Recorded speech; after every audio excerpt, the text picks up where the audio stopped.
Hey everybody, Yusuke here for the Raw review for September 21st on the 2015s. No mixtapes were dropped this day, which is sadly. So, this Raw was aight. It wasn't too much special going on. There was a lot of backstage segments with crazy old Kane, but we'll get to that in a bit. So, Wyatt family starts it off. We got, Bray Wyatt. We got Braun Strowman. That's a funny name. I still like that name though. And Luke motherfucking Harper. Everyone knows Luke Harper's the best because Luke Harper's the greatest. He had a good old vest on. Luke Harper looking fresh. But that's fine. So Wyatt family starts it off. Good promo by Bray Wyatt saying how Roman Reigns sucks. Basically, anybody but you, Roman. Then Roman Reigns comes out. And I said, Roman Reigns, assess and attack. Believe that I can and I will. I'll bring the fight. Hit hard. Hit often. If I'm missing one, please let me know. Alright, so Roman Reigns comes out. And he's like, Roman Reigns says, nah, to Bray Wyatt. I want to fight you. So Roman Reigns doing his favorite thing, which is punching people in the face, because, that's all he's programmed to do. So, start the fight with Bray Wyatt. Bray Wyatt sends the minions outside, except for Luke motherfucking Harper. Luke Harper's not a minion. He does what he wants. So, then we get, like, a mini-match between Bray Wyatt and Roman Reigns. So, this is kind of fun. Like, it was good to... I actually do want to see them more one-on-one, because everything always gets interrupted and shit like that. So, shit goes bananas. Roman Reigns starts getting the advantaggio. But then comes the boys. We got Braun Strowman coming in. We got Luke Harper coming in. Super kicks and all the shenanigans. Then we get Dean motherfucking Ambrose coming out, a.k.a. Brian Pillman. Everyone's involved now. It's a gigantic war, because that's what they wanted. Then, for some reason, Randy Orton comes out because the Wyatt family attacked him last time, but I didn't expect to see Randy back so fast. Because I felt like they were writing him off TV for something, because, Randy and these vacations. So, yeah, Randy Orton comes out. Woo! So, I guess they went from Jericho to Randy Orton. Which sucks we didn't get no explanation on the whole Jericho heel turn. I hope that it's explained soon. So yeah, this is like a better beginning to Raw. It started off with a promo, at least it wasn't a 20-minute promo, but we got to fight over it, So, Strowman's still looking like the beast that he is. I'm glad that they're not going the pussy route with him, because the WWE loves making people look like pussies. I'll get to that later. So yeah, that was the beginning of Raw. Then we get Seth motherfucking Rollins, the boy himself, backstage.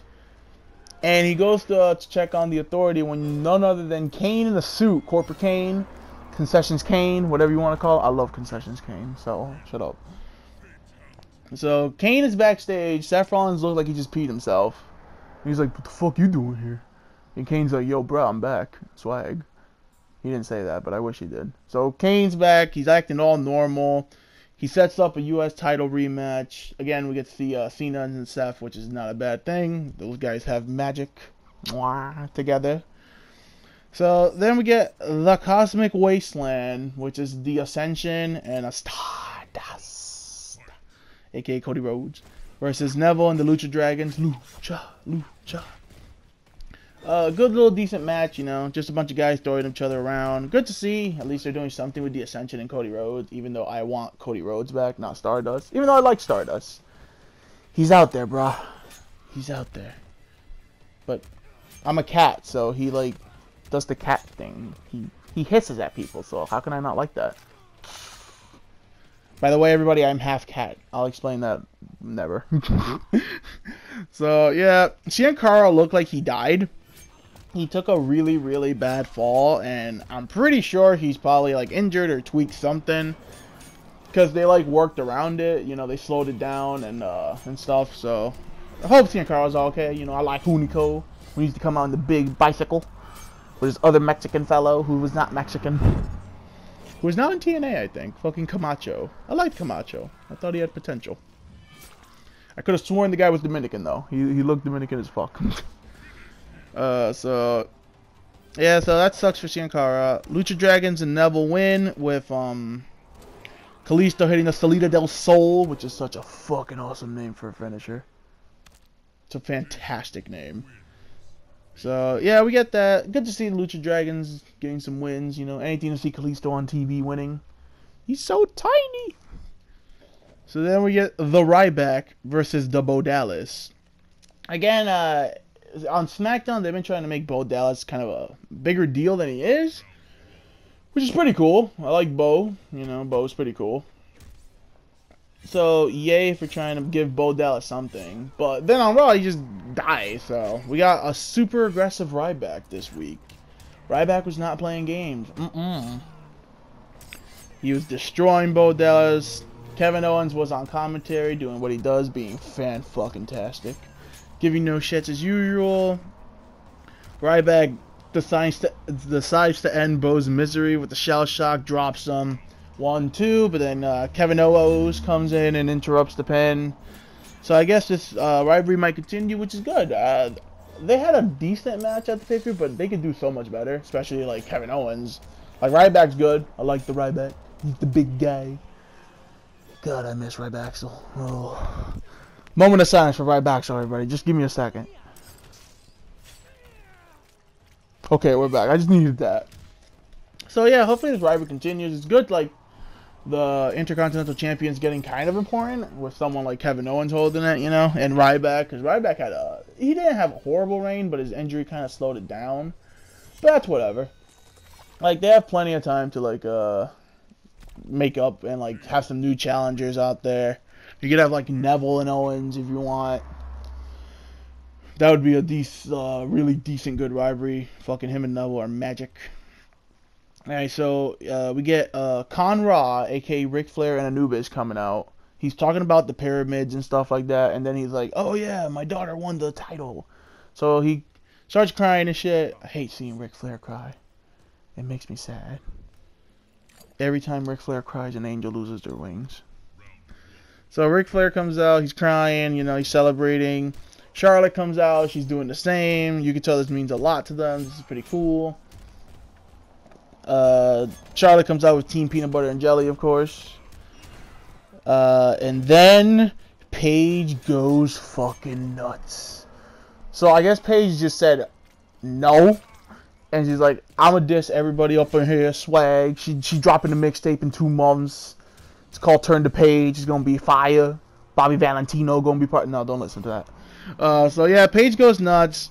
Says, fuck you, Charlotte, you suck. It was because of me you won. Poor Becky Lynch. Like, oh my, everyone is so mean to Becky Lynch. Becky is gorgeous. I don't know why they're so. Not Tyler Breeze gorgeous. That's a whole nother level of sexy. God damn Tyler Breeze. So yeah, Paige is like, I don't even know what.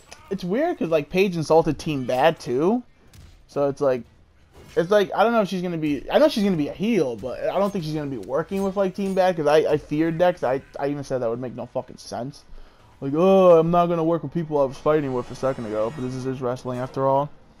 So it's good to see Paige is not even gonna work with them. She's just like, fuck everybody. I'm doing this for myself. This is my house, as she said as she left the ramp.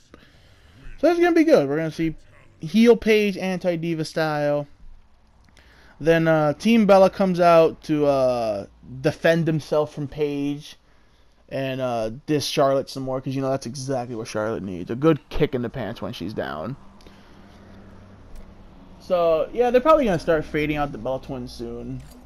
But guys, we had Charlotte versus Brie up next. Everyone knows how much I love Brie. She's no, she fucking sucks, okay? Like, she's a nice person and all, but Brie, no. Get off the TV. It's fine.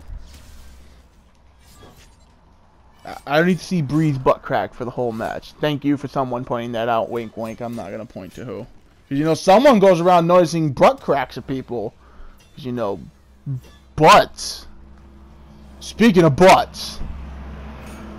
Nikki Bella's butt. Moment of silence for that. Alright, we're back. Everybody go check that out. So, Brie works the knee. I don't like the way that rhymes, if it's a real rhyme. So yeah, Brie does whatever she does.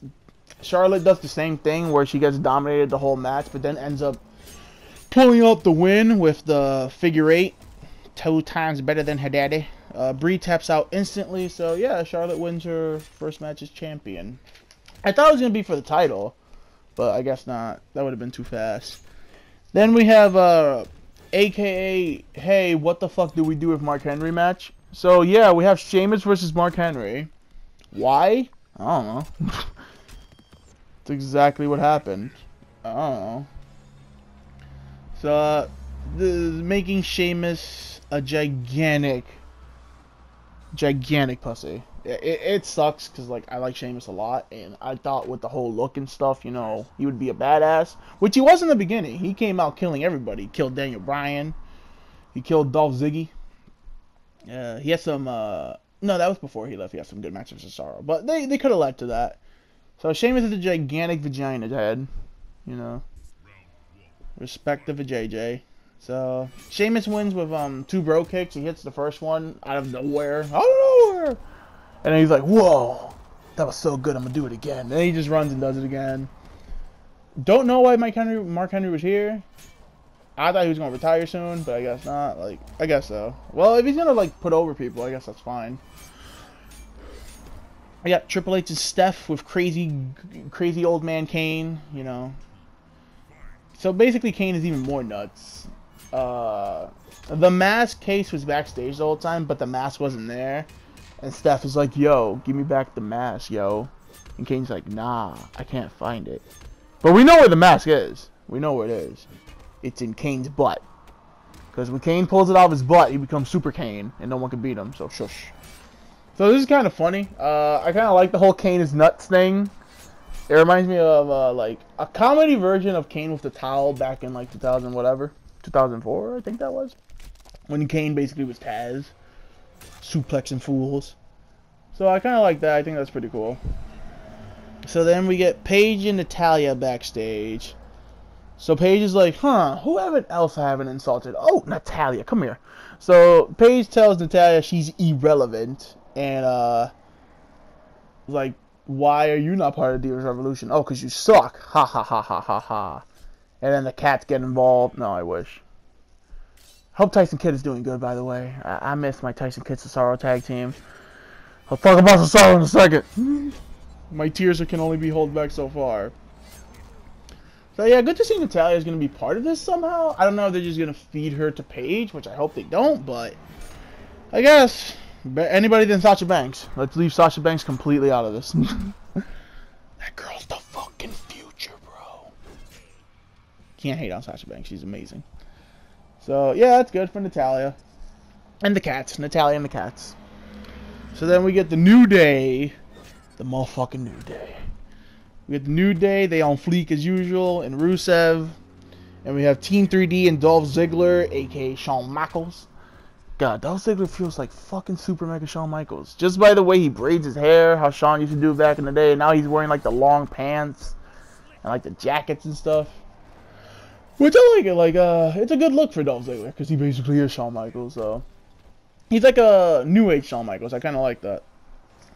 So Xavier Woods is not a baby. I'm just gonna point that out now. He yelled it out many times. He's not a fucking baby.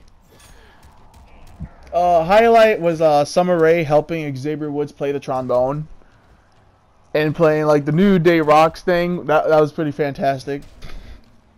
Oh god, these people get away with anything these days. So Bully Ray had an amazing, good modified Uranagi. Like I like the way Bray Wyatt does it, but it's just the way Bully Ray. He's like been doing it for so long, and it's Bubba Ray, but I'm gonna call him Bully Ray because fuck TNA, whatever. He will always be Bully Ray to me. So he did an amazing modified Uranagi. I like that. They did the Waza with Dolph Ziggler using his head. And pretty entertaining match. Some stuff here and there. It was a lot of Dolph and Rusev, which is pretty cool. That double turn coming soon, hopefully. So Dolph Ziggler hits a super kick on X Woods.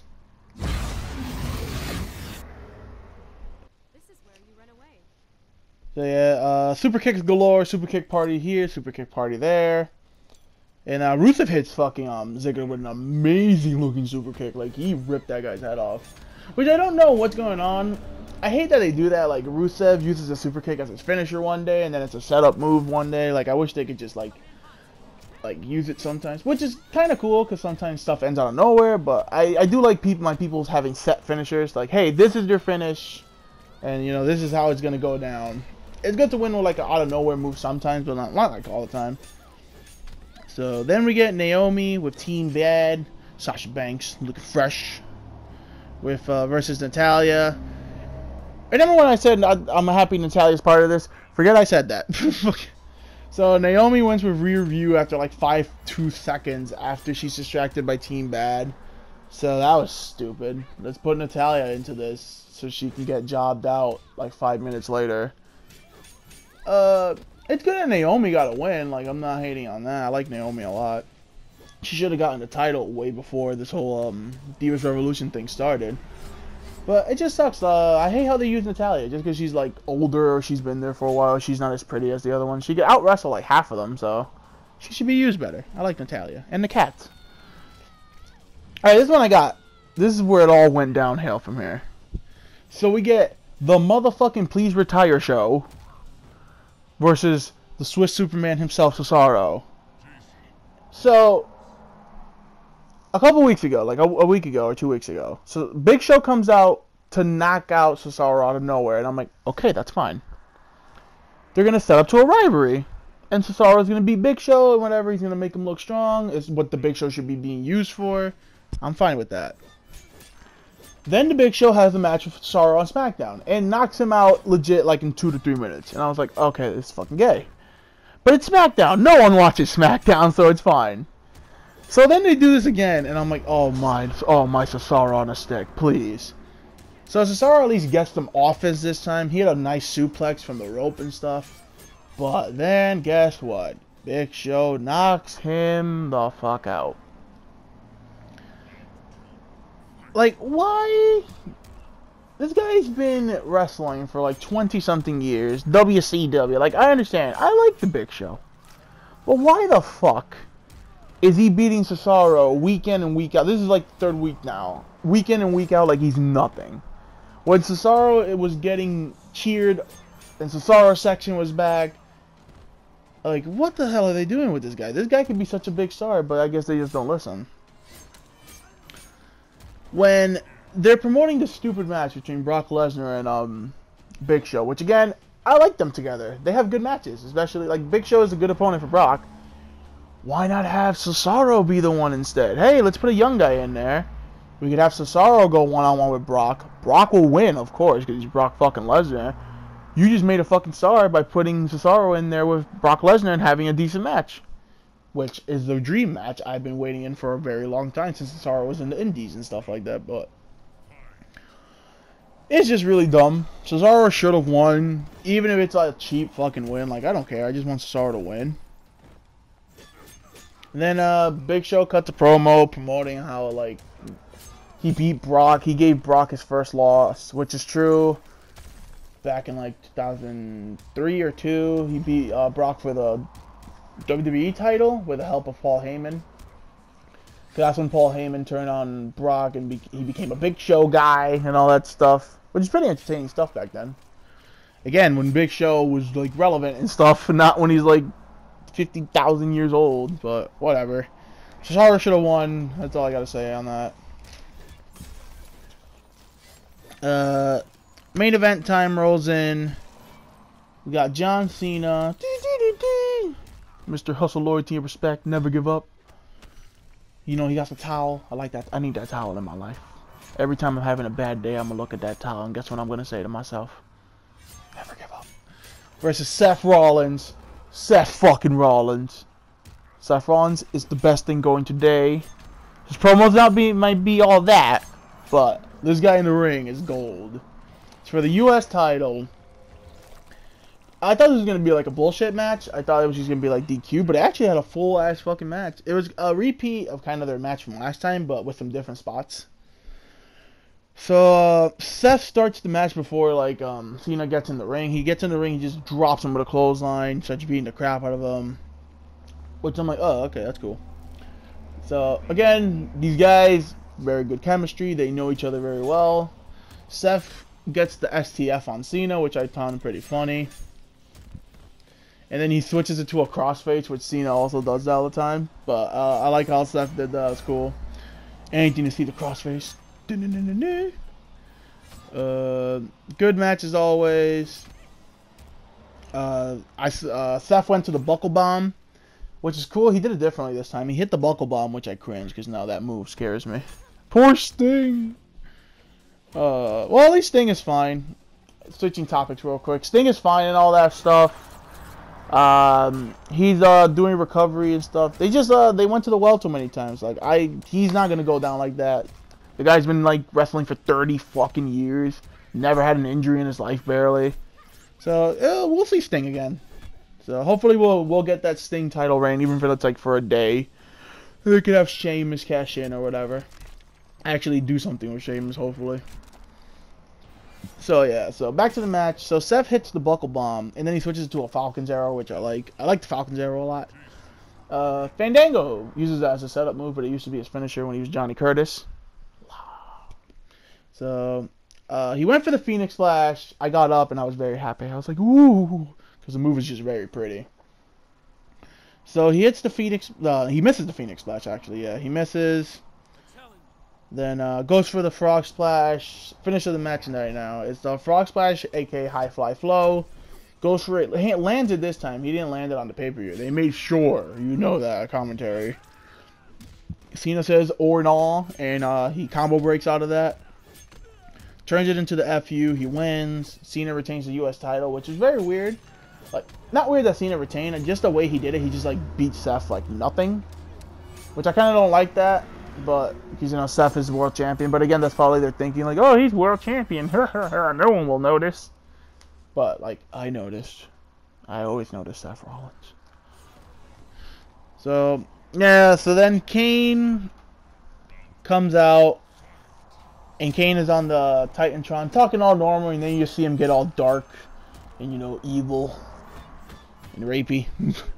So. And then as soon as I say rapey, I'm like, oh, Kane is sure acting pretty weird. He tries to rape Seth Rollins. He comes through the ring. He grabs Seth Rollins by the legs. You see the smoke and the evilness and the fire. And he tries to drag Seth Rollins to hell, aka the rape cave, aka the woolly hole. Seth escapes. Then he gets out of it. And then he tries to get out of it. And then he basically just takes Seth down. So we're probably going to see like some fucking funny vignettes or something like, hey, what was Kane doing to Seth Rollins down there? A yuck? Because, you know, Goofy's on commentary. So that's going to be pretty funny. Again, this Raw was aight. I like the John Cena and Seth match. The stuff with Paige is good. And New Day is always entertaining. Just the whole Cesaro thing put a real bad taste in my mouth. So that's the Raw review. Catch you guys next time. Subscribe, like, do all that stuff. And